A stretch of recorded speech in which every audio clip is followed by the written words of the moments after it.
We know what we have to do about climate change. We just don't do it. So says Professor Richard Sandbrook, President of Science for Peace Canada. Welcome, Richard. Hello, welcome. Have I misquoted you yet? No, so far so good. So far so good. Is it too late to do anything about climate change? We'll get right to it. Well, that's such a difficult question to answer. I guess one way of answering it is that with the current trajectory of emissions, we're likely to blast right past the 1.5 degrees centigrade of livable warming sometime in the 2030s.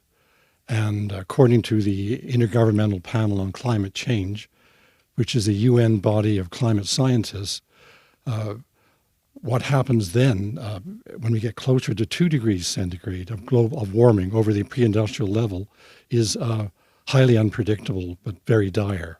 So no, it's not too late. We could certainly cut emissions in half within 8 years and achieve net zero by 2050 if we mobilized ourselves to do so. But of course, that would be a major undertaking, and it would require people who benefit from the existing order to acquiesce. It would require people to undergo some period of adjustment in their expectations, require sacrifices that would need to be shared throughout society. So it wouldn't be easy, but it could be done. Now, I'll give you a personal anecdote. We went out west to Vancouver, the Kelowna Vernon area in August. Right. And I was really looking forward to it. We did go knowing that there was forest fires, a lot of them. This year there was more than usual. Now I literally had trouble breathing. It was hard to go for even short walks, and there was ash literally falling from the sky when we're trying to swim and things. However, that said, people were still buying and selling real estate. So they're putting real estate up for sale. People are buying the real estate. There's multiple offers. I mean, do people care about this subject? Well, people do care. Millennials and Gen Z care an enormous amount because they're the ones who will obviously have their future snatched away from them. And beyond that, people care in the middle classes, many of them. There are some climate deniers left, especially at the upper levels. We now know that the fossil fuel industry has understood climate change for a long time, but kept that knowledge to themselves. People do care, but I think there are two problems that operate. One is that, we think in terms of continuity. Human beings think in terms of continuity. If we think about 2030 or 2035, we think of today more or less like today, maybe a few more storms. We don't have a concept of complete lack of continuity, a break. And the problem about climate change is that it's not linear. It isn't a matter of slowly getting worse. It's a matter of a situation where things can change dramatically in a decade or less. We cannot comprehend a world which is drastically different in the mid-2030s, for example. To think of a very different world is very different, that is falling apart. To think of societal collapse is extremely hard to contemplate, of countries collapsing, especially beginning with the fragile states in sub-Saharan Africa and South Asia, but even one like the United States, which already have very deep divisions, those collapsing into smaller units. This is something it's very hard to understand. That's one problem. The other, I think, is the kind of notion of progress that we have.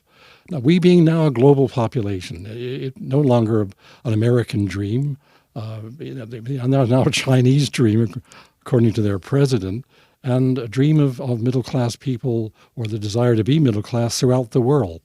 So this dream of material improvement is now worldwide, the kind of consumerist mentality.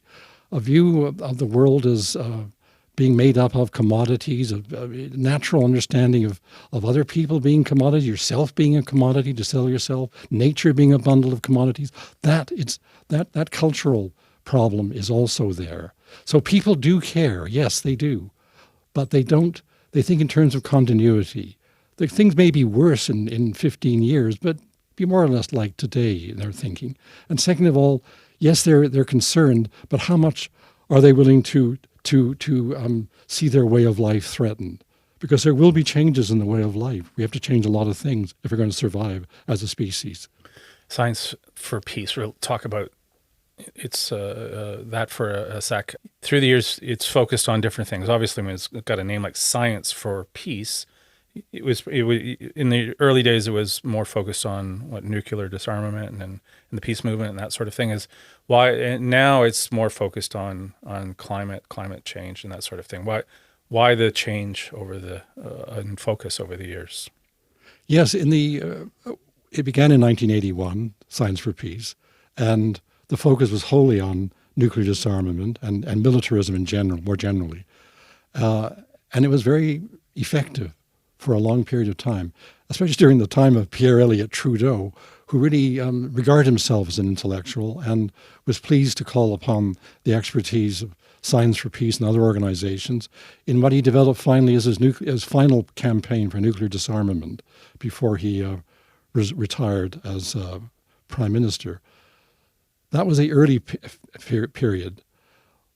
What is different today, of course, is that then we had a view of really there just being one menace, which was a nuclear catastrophe, which would either end humanity or have enormous costs, very widespread costs for human beings. Today we realize, many of us do, that we face two twin threats to our survival. And not, of course, we always talk in terms of human survival. We have such an anthropocentric view of the world that we really only think of ourselves as being important. Yes, it's nice to see animals, the polar bears. It's too bad they're in trouble. But it's our view of humanity.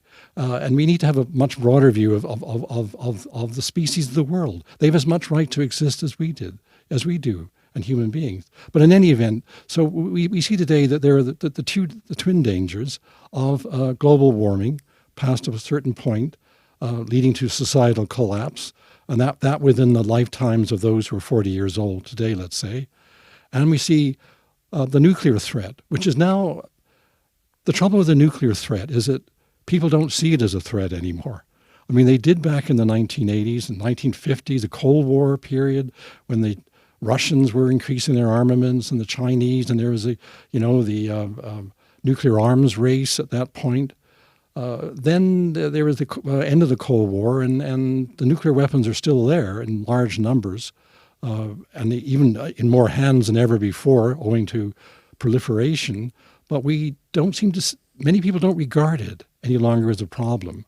Actually, we're lucky to have lived this long with nuclear weapons. There have been a number of cases in which there was a close call in terms of nuclear retaliation based on misreading of radar reports on both sides. So we've managed, luckily, to avoid a nuclear accident or intentional exchange. However, what is happening now is that there's a modernization program underway in all the major nuclear powers. Russia beginning, I suppose, China trying to get up to the same speed as the United States on nuclear weapons, and the U.S. alone forecasting the expenditure of over $2 trillion over 10 years on the upgrading of all their entire nuclear weapons, and also in creating tactical nuclear weapons, much smaller weapons, which unfortunately are much more likely to be used. You know, if they're losing on the ground, the temptation will be to use tactical nuclear weapons, which may lead to an escalation. Science for Peace is working stalwartly on that issue. We have some of our original members still there from 1981. They're still with us. They're peace warriors who dedicated their lives to it, including now they're in their 90s. They don't give up. They're widely known and vastly knowledgeable about nuclear weapons. So we're still doing that. But there is the other issue, which is not altogether unrelated. In fact, it's interconnected, which is global warming. So we've already talked about global warming being a threat, so there's no need to suggest that. So with these dual threats, Science for Peace has extended its range of interest. But these are not disparate interests. It is not on one side this, on the other that. It's an understanding of the interconnection between militarism and climate change. One obvious interconnection is that we can spend $2 trillion, we being, let's say, North America, on modernizing nuclear weapons over 10, 15 years. And where will we be in 10 or 15 years, having spent that much money? We'll be no more secure than we are now. We'll be less secure. If you think about what the word security means, we'll understand that the major threat to our life, if it's not accidental nuclear conflagration, it will be global warming. And that $2 trillion, if it was redirected into dealing with the problems of climate change, as well as poverty, which is linked to that on a global basis, allowing a just transition, we could in fact develop a real human security in which people develop political security, economic, social, environmental security. This is where we should be aiming, at the individual level. We need to get beyond the mentality of national security, and as though nations building themselves up provides a secure world for people. It doesn't. And we need to get beyond that.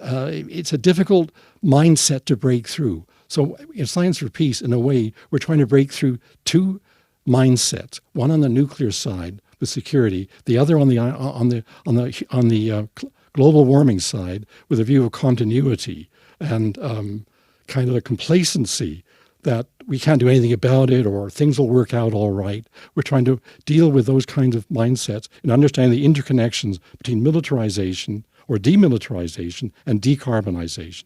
Those are the two things we have to work on together to create a world which is secure. I heard an interview that you did, and you said you have some trouble getting the message out. Is that so? Yes. I mean, let me be very honest with you. I mean, I'm a former professor emeritus of political science, and we are, to a large extent, a group of university people. Not all. There's at least 1/3 who are not. So my own expertise lies in the realm of ideas, of conceiving of them, expressing them in a way that's comprehensible for other people, I hope, in any event. My expertise is not in public relations. It's not on social media. It's not in running really powerful webinars that have wide appeal. I find out that what I'm trying to do has not worked, and I have to learn everything as president. Right. I mean, I'm okay on the idea part. I feel I am. Okay. But it's getting the issue of how do you persuade people, how do you influence policy, that's very, very difficult, very complex. And you said your target is people more in their 20s and 30s. Is that fair to say? Like well, I think the people that you're targeting you want new members. You want to recruit some new members, right? That's really what you want to do?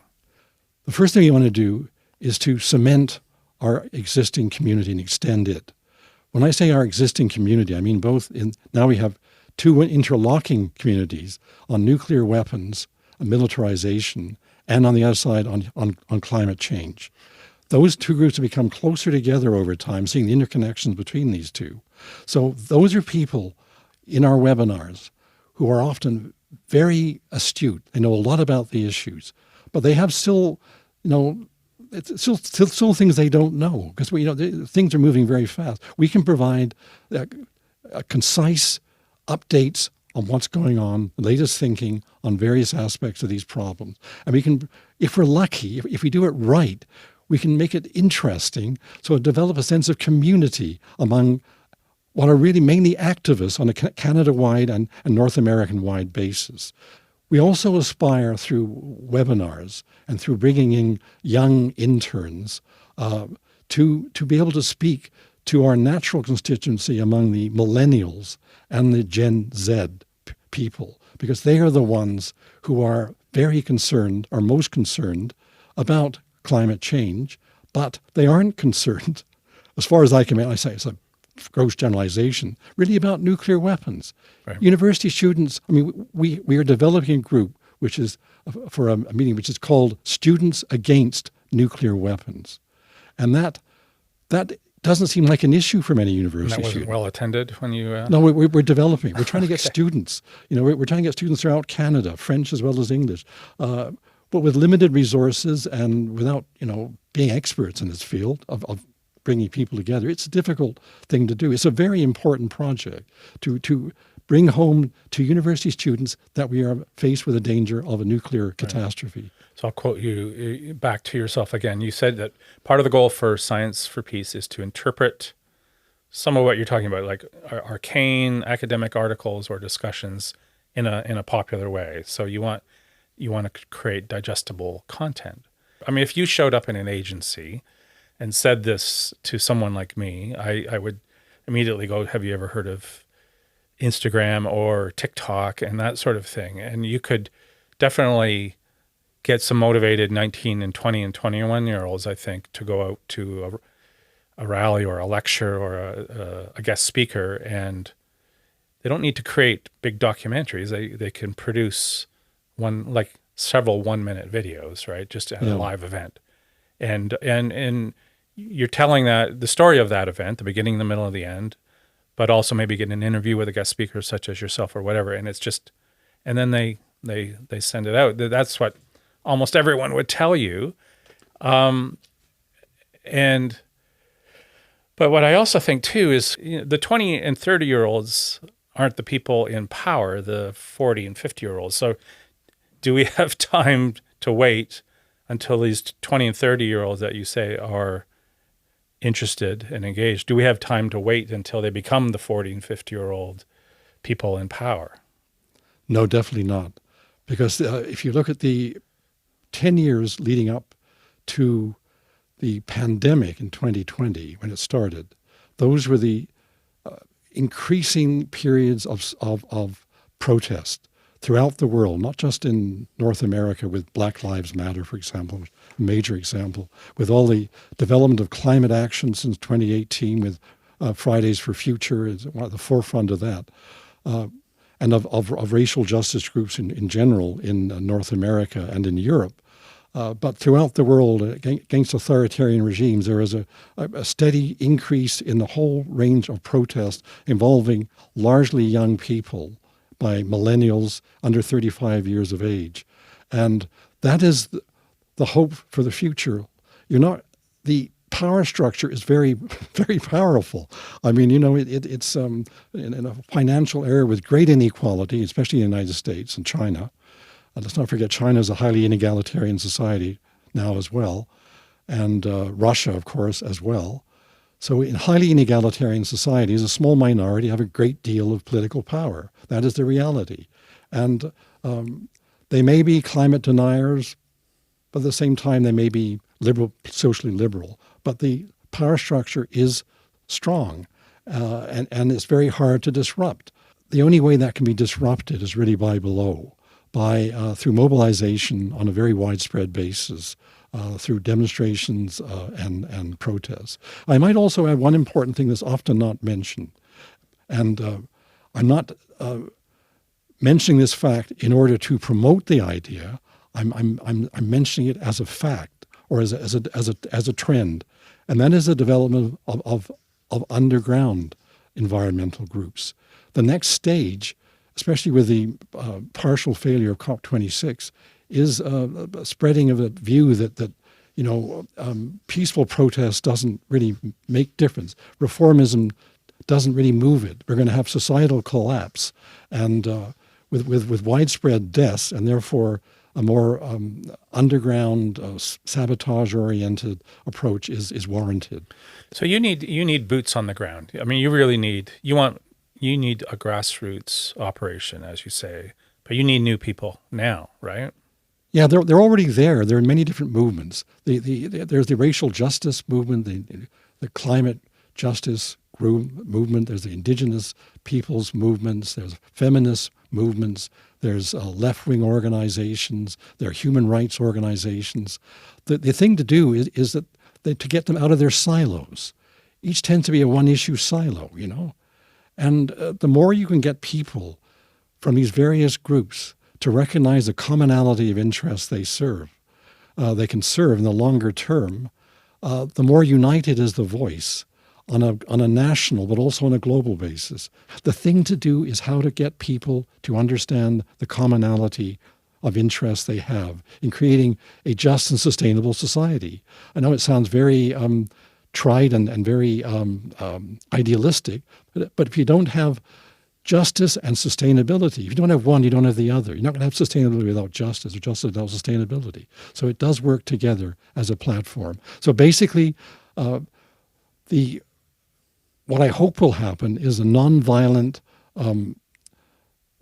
mobilized groups which disrupt enough activities to bring about the changes required. We know what to do. If anyone doubts that we don't know what to do about climate change, they should have a look at Drawdown, which is a book brought together by Paul Hawken on the basis of hundreds of climate scientists. It has 100 solutions, beginning with the most important and working all the way down. They're all given existing technologies. When you've read that book, you know there's no reason why we can't solve climate change if we had the will. But we don't have the will, and it requires some disruption. Sometimes as Canadians, we can only do so much. Or it feels that way. We're the tail on the elephant that is the United States, for instance. So what happens if Trump or another Trump returns to power in 2024? Is things are going to get a lot worse from what I would think, because they were trying to strip a lot of things, regulations, et cetera, away. So what can we do about 2024 from our perch here in Canada, or can we do anything? Well, I mean, the prospect of Trump and the Republicans returning to power in the United States is nothing less than tragic for the history of the world. Basically, it's that we don't have years and years to backpedal when it comes to global warming, nor do we have years to backpedal when there's this whole program of nuclear modernization and the use of tactical nuclear weapons and the offing with an aggressive American government. So that what will happen, and this is a prediction and not something I'm proposing. What is likely to happen if Trump gets to power is the groups will go underground in the United States, and there will be increasing sabotage of pipelines and other installations, like the rebuilding of the Weathermen of the 1960s, and that group that was unsuccessful, to fail miserably in the end, but nonetheless did attempt an underground movement at that point. Now there's so much more knowledge to draw on. There's such a larger group of potential recruits among younger people that it's likely to be more effective. So I'm afraid that what will happen in that context is an even greater, deeper polarization in the United States, and with groups becoming violent on both sides, and because the progressive side of the coin will see that this is a recipe for disaster with the Republicans, and also the denialism of Trump when it comes to climate change is quite remarkable, and of his administration. So that's bad, and what's going on in China is also unfortunate, because the Chinese government is backtracking on its pledges on getting rid of coal and of moving towards a green economy. It's supposed to be on this trajectory, but it's had a setback in terms of its power blackouts, and is falling back on coal again and building more coal plants, fired electricity plants. So, we're not all moving unfortunately in the right direction. And as you say, the Trump return, the Republican return, would be a disaster for not only the United States but the world, and it will lead to greater divisions and possibility of a violent movement undergoing. When you mention all these silos back in Canada, the silos that should all get together, it almost sounds like the Democratic Party in the United States too. There's different factions within the Democratic Party, and they end up shooting each other in the foot, and then they start losing elections, which is what's happened in midterms and things like that. How can you get these silos in Canada to work together to I don't know, somehow find common ground. I guess that's what you've been working on for Yeah, years. I mean, not years, but in the last couple Months? of years, like months. Days. You know, the is already happening. I mean, for example, just to give you one, the Voice of Women, Canadian Voice of Women is a very powerful organization. The Canadian Voice of Women for Peace has adopted the idea of the twin threats. Before they were to do with militarism and peace issues. Now they've also joined in on the side of global warming as an issue that's brought together. That's just one example of there are many environmental groups that will now turn out for peace ventures, peace that will turn out for environmental issues, and global justice groups. Racial justice groups, especially indigenous, are very much in the forefront of the environmental movement. In other words, you are seeing this development of links among what I guess we need to be called progressive movements. I mean, environmental movements are not necessarily progressive in the sense of left. I mean, there are many environmentalists who are believers in market solutions to the environmental issues.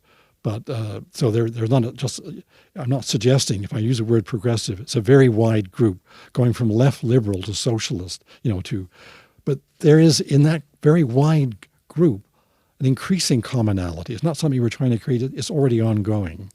What's the one thing you'd like to leave with people watching this? Like what do they have to do, or how would you hope they think after watching something like this today? I would, if they want just to think about one thing, think about the word security.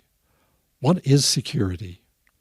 We talk about national security, which means a nation state organizing to defend the power and economy of our country.